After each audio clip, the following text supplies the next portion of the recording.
बिस्मिल्लाहिर्रहमानिर्रहीम। अस्सलाम वालेकुम स्टूडेंट्स, सेकेंड ईयर आपके बायोलॉजी के चैप्टर नंबर 22 का ऑनलाइन लेक्चर नंबर 8 है बेटा। और आपका टॉपिक चल रहा था diabetes mellitus and it's genetic basis. Diabetes mellitus और उसकी जेनेटिक बेसिस क्या है, और आज हम इस लेक्चर का पार्ट 2 कवर करते हैं। डायबिटीज़ मिलाइटस टाइप 2 पढ़ते हैं। पिछले लेक्चर में आपने डायबिटीज़ मिलाइटस टाइप 1 पढ़ी थी, और इसको कहते हैं non insulin dependent diabetes mellitus. Non insulin dependent diabetes mellitus, ये इंसुलिन पे डिपेंड नहीं करती। So diabetes mellitus type 2 is non insulin dependent diabetes mellitus. It accounts for 90% of all diabetic patient. जितने भी डायबिटिक पेशेंट होते हैं, जितने भी लोगों को डायबिटीज़ होती है, उसमें से 90% जो लोग होते हैं उनको डायबिटीज़ टाइप 2 होती है। कौन सी बीमारी होती है? टाइप 2। सो पहली बात आपने देखी कि ये नॉन इंसुलिन डिपेंडेंट है, टाइप 2 है, और ये 90% होती है लोगों को जो भी डायबिटीज़ में मुब्तला होते हैं, उसमें 90% टाइप 2 होती है। These persons produce some endogenous insulin themselves. ये जो लोग होते हैं, ये कुछ इंसुलिन को खुद अपने जिस्म से अंदर से बना रहे होते हैं, but their body cell gradually fail to respond to insulin. मगर इनके जो जिस्म के सेल्स होते हैं वो आहिस्ता आहिस्ता इस इंसुलिन को रेस्पॉन्स नहीं करते, क्योंकि उनके अंदर इंसुलिन के खिलाफ रेजिस्टेंस आ जाती है। And can not take up glucose from blood. और इस तरह फिर ग्लूकोज जो है वो ब्लड से अपटेक नहीं होगी, ग्लूकोज खून के अंदर रहेगी, वहाँ से अपटेक या उसकी जो ऑब्जॉर्प्शन है, उसका जो जज़ब होना है वो वहाँ से नहीं होगा। दे develop a sort of insulin resistance. तो ये लोग जो होते हैं टाइप 2 वाले, ये एक किस्म की इंसुलिन की रेजिस्टेंस डिवेलप कर लेते हैं। It occurs among people over the age of 40 year. ये ज़्यादातर जो टाइप 2 होती है बेटा, याद रख लें, टाइप 2 ज़्यादातर जो होती है 40 अबव लोगों को होती है। जबकि जो टाइप 1 है, एक तो वो इंसुलिन पे डिपेंडेंट होती है, और उसके बाद वो जो बीमारी है उसमें इंसुलिन बनती ही नहीं है। ठीक है, पंक्रियाज के जो सेल हैं वो डिस्ट्रॉय हो जाते हैं, इंसुलिन नहीं बना पाते। यहाँ पे इंसुलिन होती है, सेल रेस्पॉन्स नहीं करते, अपटेक नहीं होती, उसकी सेल के अंदर रेजिस्टेंस आ जाती है। और वो जो बीमारी है वो ज़्यादातर यंग मतलब एज में होती है, इसलिए उस टाइप 1 को जुवेनाइल भी कहते थे। इसको, ये जो बीमारी है, ये ज़्यादातर 40 साल की एज के बाद होती है। इसकी कुछ टाइप हैं वो जल्दी होती है, उसको मोडे बोलते हैं, लेकिन ज़्यादातर जो टाइप 2 होती है वो 40 ईयर के बाद होती है। तो यही देखें। सो ये बीमारी आमतौर पर 40 साल से ज़्यादा उम्र के लोगों को होती है। And it is more common in obese. ये ज़्यादातर ओबीज में कॉमन है। It is more common among obese. ज़्यादातर मोटे लोगों में टाइप 2 की बीमारी कॉमन होती है। ओबेसिटी क्यों? वजह क्या है? क्योंकि ओबेसिटी इंक्रीजेज इंसुलिन रेजिस्टेंस। जो ओबेसिटी होती है, जो मोटापा होता है, वो इंसुलिन रेजिस्टेंस को बढ़ा देता है। ठीक है, जितना जितना बंदा मोटा होता जाता है, उसके जो सेल्स हैं वो इंसुलिन के खिलाफ मुज़ाहमत अख्तियार कर लेते हैं, जिसके बाद वो इंसुलिन को जवाब नहीं देते। As exercise reduces obesity, it indirectly increases insulin sensitivity and improve glucose tolerance. लिहाजा फिर क्या करना चाहिए? एक्सरसाइज करनी चाहिए, क्योंकि आपको पता है एक्सरसाइज ओबेसिटी को कम करेगी, एक्सरसाइज ओबेसिटी को रिड्यूस करेगी। अब जब ओबेसिटी रिड्यूस हो जाएगी तो उसका इनडायरेक्टली असर पड़ेगा कि सेल जो होंगे वो सेंसिटिव हो जाएंगे, इंसुलिन को रेस्पॉन्स करेंगे, और इस तरह जो खून के अंदर ग्लूकोज का लेवल है वो कम हो जाएगा। ठीक है, और हमारे अंदर ग्लूकोज की जो टॉलरेंस है, उसको बर्दाश्त करने की जो सलाहियत है, वो इम्प्रूव कर जाती है। तो ये आपने क्या क्या सीखा? आपने कहा कि टाइप 2 जो डायबिटीज़ मिलाइटस है, ये एक तो नॉन इंसुलिन डिपेंडेंट है, और उसके बाद ये जो बीमारी है, टोटल डायबिटिक जो पेशेंट होते हैं, उन डायबिटीज़ के मरीज़ों को 90% जो डायबिटीज़ होती है वो टाइप 2 होती है।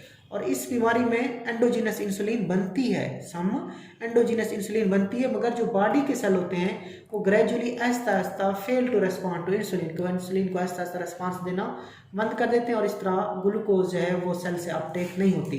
They develop a sort of insulin resistance. इसलिए वो एक किस्म की इंसुलिन की रेजिस्टेंस अपने अंदर डेवलप कर लेते हैं, और ये बीमारी आमतौर पर 40 साल से 40 साल की उम्र के बाद के लोगों को होती है, और ये ज़्यादातर बूढ़े जो मोटे लोग होते हैं, ओबेसिटी होती है जिनको, जो ओबीज होते हैं, उनमें कॉमन है। क्योंकि ओबेसिटी जो है ये इंसुलिन के रेजिस्टेंस को बढ़ा देती है। फिर अगर हम एक्सरसाइज करें तो उससे ओबेसिटी कम होगी, और जिससे आहिस्ता आहिस्ता इंसुलिन की सेंसिटिव बढ़ जाएगी, और हमारे सेल्स के अंदर जो ग्लूकोज की टॉलरेंस है वो भी क्या हो जाएगी, इम्प्रूव हो जाएगी, और ग्लूकोज का जो लेवल है ब्लड के अंदर वो कम हो जाएगा।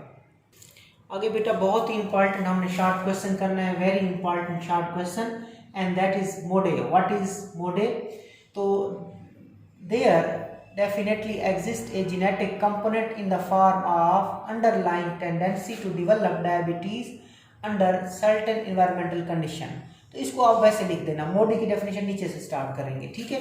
सो ये क्या है, therefore definitely exists a genetic component in the form of an underlying tendency to develop diabetes under certain environmental condition। इसका मतलब क्या है कि बेटा लाजमी जो होती है ना, जीनेटिक कंपोनेंट होता है, यानी कि कोई ख़ास हमारे अंदर जीन्स होती हैं जिनके अंदर शुगर के बनने के चांसेस होते हैं, और फिर माहौल का भी किरदार होता है। कल भी आपने देखा था बेटा कि जो शुगर है, ये जो डायबिटीज़ है, ये मल्टी फैक्टोरियल है। मल्टी फैक्टोरियल यानी कि इसको बहुत सारे फैक्टर कंट्रोल करते हैं, और उसमें ये पॉलीजेनिक है, यानी कि बहुत सारे जीन्स शुगर को डेवलप करने में मदद देती हैं, और माहौल भी मदद देता है। लिहाजा एक बंदा जो होता है जिसको शुगर होती है ना, उसमें जेनेटिक कंपोनेंट भी होता है जिसकी वजह से उसको ये शुगर होती है, और साथ माहौल का भी किरदार होता है। माहौल के किरदार में मैंने आपको कहा था कि जो लोग एक्सरसाइज नहीं करते, अपना वजन बढ़ा लेते हैं, खुराक सही ठीक नहीं लेते, तो वो इन्वायरमेंटल फैक्टर है। बाकी जीन अंदर मौजूद होती है, उनके अंदर भी सलाहियत होती है कि वो शुगर में मुब्तला कर सके उस बंदे को, और साथ इन्वायरमेंट भी अगर वैसा मिल जाए तो ये दोनों चीज़ें मिलकर उस बंदे को डायबिटीज़ का मरीज़ बना देते हैं। आगे चलते हैं, अब मोडी की डेफिनेशन है अबाउट, यहाँ से स्टार्ट करेंगे मोडी की डेफिनेशन बेटा। About 2 to 5% of the type 2 diabetics get disease early in the life before 25 of year age. It is called maturity onset diabetes of the young or MODY. अब MODY की बात आपने की, मैंने आपको कहा ये ज़्यादातर जो टाइप 2 है ना, ज़्यादातर की बात कर रहा हूँ, ज़्यादातर टाइप 2 40 ईयर के बाद होती है। लेकिन उसमें ये जो टाइप 2 है ना, इसमें से जो 2 से 5% है, बाकी जो है बेटा लाइक जो बाकी है लाइक 95 से लेकर तकरीबन 98% तक, वो कब होती है, वो होती है 40 साल के बाद। लेकिन 2 to 5% जो है, जो 2 से 5% टाइप 2 होती है, वो बीमारी कुछ लोगों को 25 साल से भी पहले हो जाती है। तो अगर टाइप 2 25 साल से कम उम्र के लोगों को हो जाए, टाइप 2 25 साल से अगर कम लोगों को हो जाए, तो वो कितने % हो सकती है, 2 to 5% हो सकती है। और फिर ऐसी डायबिटीज़ को क्या कहते हैं, maturity onset diabetes of the young. Maturity onset diabetes of the young MODY कहलाती है। डेफिनेशन होगी, यहाँ से स्टार्ट किया आपने। आगे, MODY can be inherited as autosomal dominant trait है, और ये भी इंपॉर्टेंट एमसीक्यूज है। ये किस तरह चलती है, ऑटोसोमल डोमिनेंट ट्रेट की तरह। ऑटोसोमल डोमिनेंट ट्रेट यानी कि ऑटोसोम का मसला होता है, सेक्स क्रोमोसोम का मसला नहीं होता, ऑटोसोम का होता है, और फिर होती भी क्या है, डोमिनेंट है। आगे चले, about 50% of the cause of the MODY are cause by the 50% जो केसेस होते हैं मोडे के, उनकी वजह क्या होती है, about 50% of the cases of the MODY are cause by mutation in a glucokinase gene. क्या है ये gene, glucokinase enzyme usually convert glucose to glucose six phosphate in pancreas. अब ये समझिएगा बेटा, पहले तो सबसे पहले आपने डेफिनेशन बतानी है कि 2 to 5% जो टाइप 2 डायबिटिक्स होते हैं, they get the disease early in their life before the 25 year of age. This is called MODY. और उसके बाद अब मोडे के आगे क्या है कि कौन सी टाइप है मोडे, ऑटोसोमल डोमिनेंट ट्रेट है।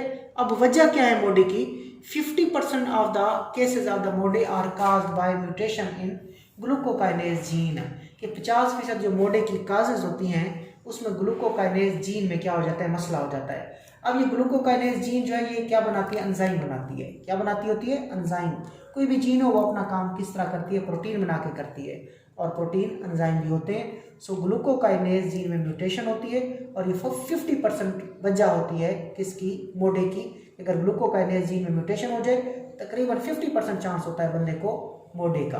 अब ग्लूकोकाइनेज जीन क्या करती है, ग्लूकोकाइनेज एंजाइम बनाती है। नॉर्मल की बात करें, अगर ग्लूकोकाइनेज जीन सही है तो वो ग्लूकोकाइनेज एंजाइम बनाएगी, और ग्लूकोकाइनेज एंजाइम जो होगा वो ग्लूकोज को कन्वर्ट करेगा ग्लूकोज 6-फास्फेट में इन द पैंक्रियाज, और इस तरह ग्लूकोज का मेटाबॉलिज्म ठीक होगा, उसकी यूटिलाइजेशन ठीक होगी।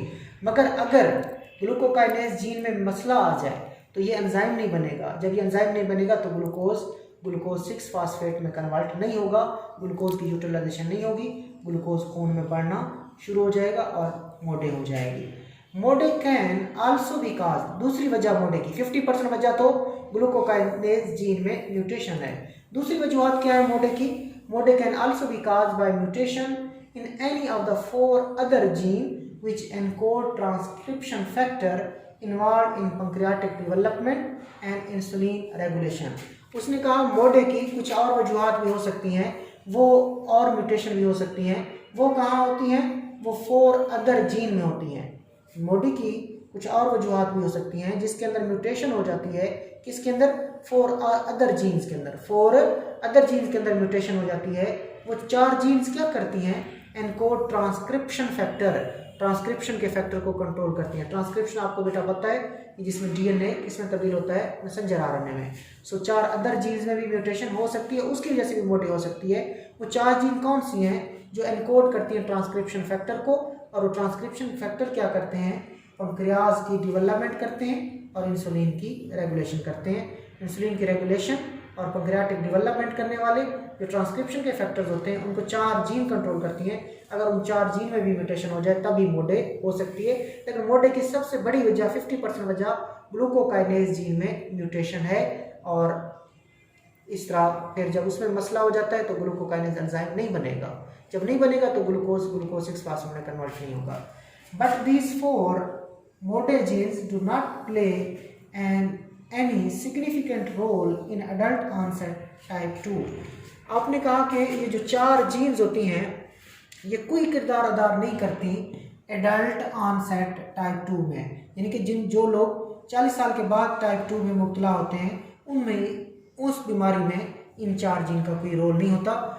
उनमें ये 4 जीन वजह नहीं होती शुगर की, ये सिर्फ मोडे के अंदर हो सकती हैं जो 25 साल से पहले होती है। ये बेटा आपका इम्पॉर्टेंट टॉपिक था, इसको अच्छे तरीके से लेना है सोच समझ के। अल्लाह हाफिज़।